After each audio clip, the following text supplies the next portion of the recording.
When we got married back in 1944, we'd board that silver liner below Baltimore. Trip to Virginia on a sunny honeymoon. Nobody cares about the railroads anymore. We'd tip that quarter for a place of our own. Then send a postcard to your mom and dad back home.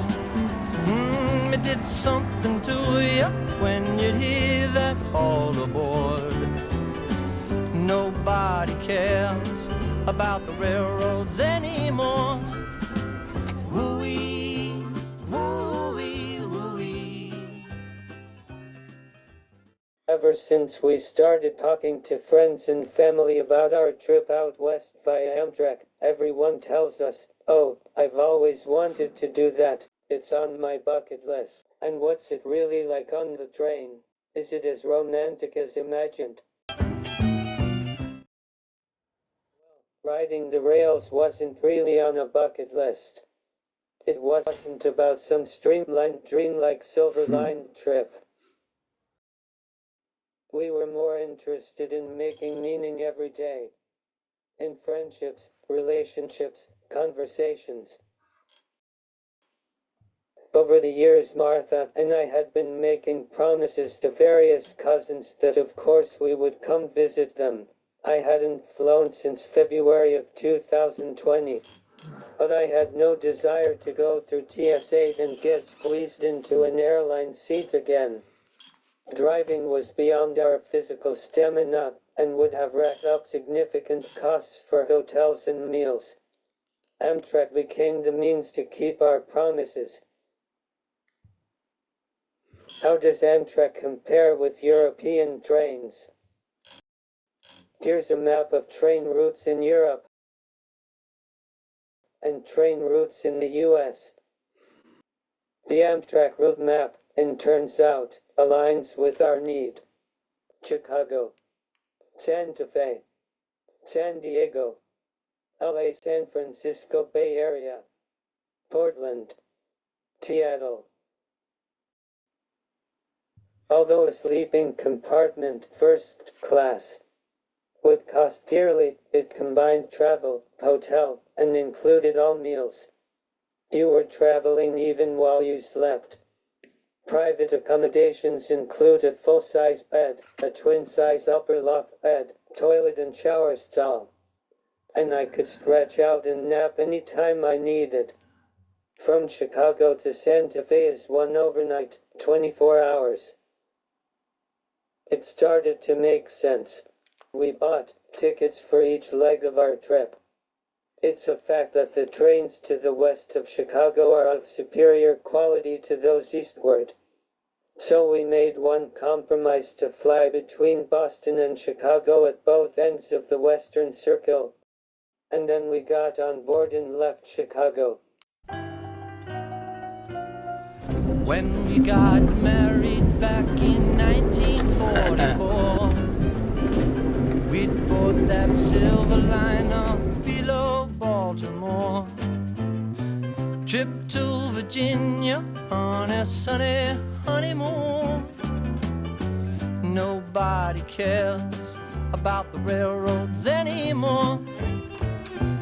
We'd tip that border for a place of our own. Then send a postcard to your mom and dad back home. It did something to you when you'd hear that all aboard. Nobody cares about the railroads anymore. But of course the addictive pastime was to savor the spectacular scenery.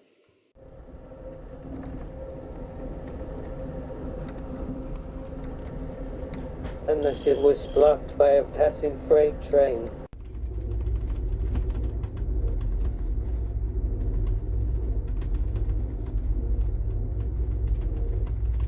Or tunnel.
The Muslims had nothing to do with any of it.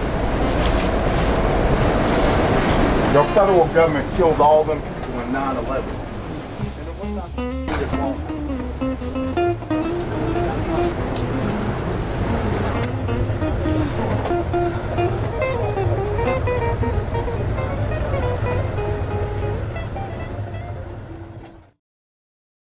Mealtime was the prime time to meet people, as we were seated 2 by 2 facing another pair of passengers across the table. They announced, "You're about to meet 2 very nice people." Of course we took this as a compliment referring to us, so we were on our best behavior. Somewhere along the way my speech became unspeakable. So I entered the Harpo Marx phase of ALS. Martha held up our end of the conversation at mealtimes and introduced her husband as having a speech disability. At only one meal did someone ask about the cause of my speechlessness. It turns out he had just been diagnosed with Parkinson's. So this opened up a new common ground around neurological diseases. In my case, and I suspect many who struggle with speech, the mind is working like a Swiss watch. The challenge is the nerves that control the tongue, lips, and pharynx are shut. I didn't want to be taken for an idiot. So I remained silent and let people form their own opinion. Gentlemen, Ciccolini here may talk like an idiot and look like an idiot, but don't let that fool you. He really is an idiot. What about that upper bunk? Here, reach. Now. Come on, I've got you. Up. I can't make it. Yes, you can. Come on. Lager. Come along, Mrs. Thornhill. Oh, Roger, this is silly. I know, but I'm sentimental. Woo-wee, woo-wee, woo-wee. Woo-wee. Communications about meal times and station announcements were done by intercom. Conductors, porters, dining car maitre all observed the quiet zone. No announcements from 10 p.m. to around 6:30 a.m. One night, however, we were wakened by a loud and rather disconcerting announcement.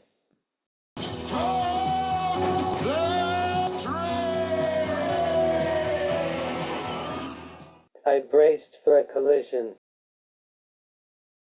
but nothing ever came of it. For almost every train transfer, we disembarked for several days to visit family and friends. This was partly a strategy to avoid trip catastrophe if any of the trains were late for a few hours, which may have jeopardized connections.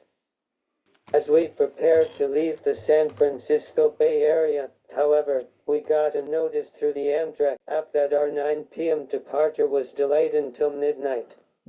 We showed up at the Emeryville station at about 11:30 and began the long wait.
We finally departed at 3 a.m.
Lacrosse, Wisconsin coming up very shortly. If Lacrosse is your station stop, now is the time to gather your belongings and make your way down the stairs for training. Lacrosse coming up in just a few short minutes, Lacrosse. Attention car attendants be loaded to 14 and 15 coach cars at Lacrosse.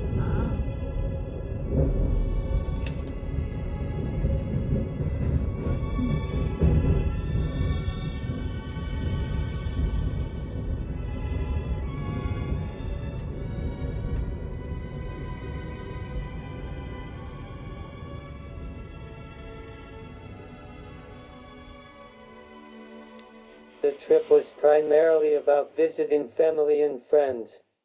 When I look at the arc of my life, I hope to find ever-deepening delight, joy and connections, to discover I've been truly blessed with riches every day.